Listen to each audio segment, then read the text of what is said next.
Sir, क्या कुछ कहेंगे प्रदेश प्रवक्ता सह मीडिया प्रभारी जी का कार्यालय उद्घाटन हुआ? नहीं,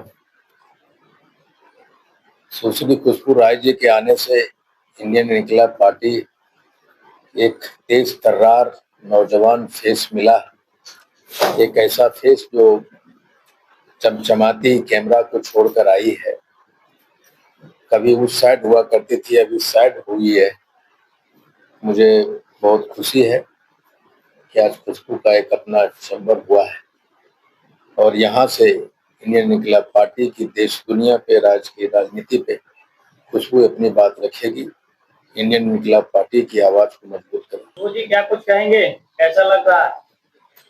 ये सिंपल सी बात है, इतना अच्छा पोस्ट मिला है और इतनी अच्छी जगह मिले तो अच्छा ही लगेगा। और बात कर ले आईआईपी पार्टी की और गुप्ता सर की, तो आईपी सर ने जो हमें जिम्मेदारी दी है पूरे 100% के साथ निभाएंगे। तो पिछली बार भी हमने आपको कहा था कि हम जिस भी फील्ड में रहते हैं वहाँ अपना 100% देते हैं। तो जो जिम्मेदारी हमें मिली है वो हम 110% निभाएंगे और हमें लगता है कि बहुत सारे लोगों की सामत आने वाली है। सामत आने वाली क्या नया सामत उन लोगों को आने वाली है जिसको हम अब तक खुलेआम चुनौती नहीं दे पाते थे। कल तक हम उस जगह पे, सर ने आप ये भी बताया आप लोगों को कि कल तक सर हम उस जगह पे थे जहाँ पे आप हैं और आज हम कैमरे के सामने हैं। तो जब तक हम कैमरे के पीछे थे तो कुछ बंदिशें थी, कुछ बाउंडेशन थे जिसकी वजह से हम खुलकर बोल नहीं पा रहे थे। लेकिन अब जो हमें प्लेटफॉर्म और जो जगह मिला है उसके बाद समझिए तो जो भी लोग होंगे जो बिहार में, देश में लोगों के साथ अन्याय करेंगे उनकी तो सामत आने वाली है। बस इतना ही आज के लिए, और बहुत बहुत शुक्रिया करना चाहेंगे आईपी गुप्ता सर का और पूरे आईआईपी पार्टी के तमाम लोगों का, चाहे वो जिला अध्यक्ष हो, प्रदेश अध्यक्ष हो। उन लोगों ने, सभी ने भरोसा जताया है और सबका प्यार सम्मान जो है हमारे साथ है। इन सभी को तहे दिल से धन्यवाद। खुशबू ज्यादा कैमरा सामने आई गई है, कल जिस तरीके से बीते दिन छात्रों को पिटा गया, लातों से मारा गया, क्या कहेंगे? देखिए, अभी मौजूदा हालात जो हमारे देश का है वो बहुत ही बदतर है, खासकर शिक्षा व्यवस्था के मामले में और छात्रों के साथ हो रही बर्बरता के मामले में।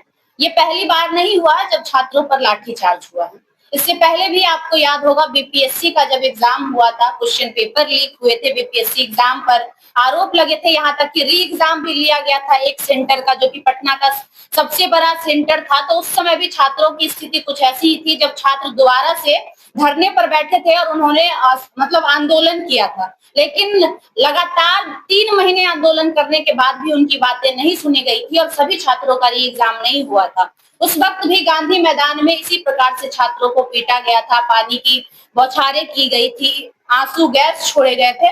तो ये आदतन हो गया है। मौजूदा सरकार जो है ना वो लोगों के अधिकार को छीनने का आदतन हो गए हैं।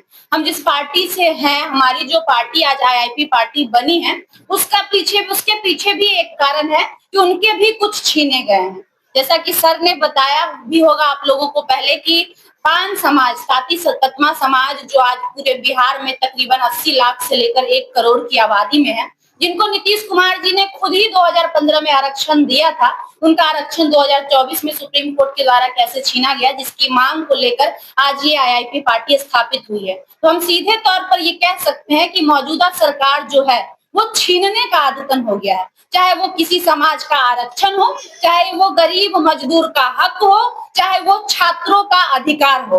तो छात्रों के साथ भी आज वही हो रहा है कि उनके अधिकार है। समझने वाली बात है कि एसटीईटी का एग्जाम हो चुका है, रिजल्ट आ चुके हैं, उसके बहाली नहीं हो रही है और टीआरई 4 का अनाउंसमेंट कर दिया गया। उनकी मांगे जायज है, वो कह रहे हैं कि पहले आप हमारी बहाली करो, उसके बाद आप टीआरई 4 करो, उसमें वो कहीं से गलत नहीं है। तो मौजूदा सरकार आदतन है, उन्हें फर्क नहीं पड़ रहा, लेकिन चुनाव बहुत नजदीक है। अगर इस प्रकार से उनके रवैये रहे तो, जिस तरह से पान समाज के साथ उन्होंने गलत किया, तो पान समाज आज अपने आन बान की लड़ाई लड़ रहा है।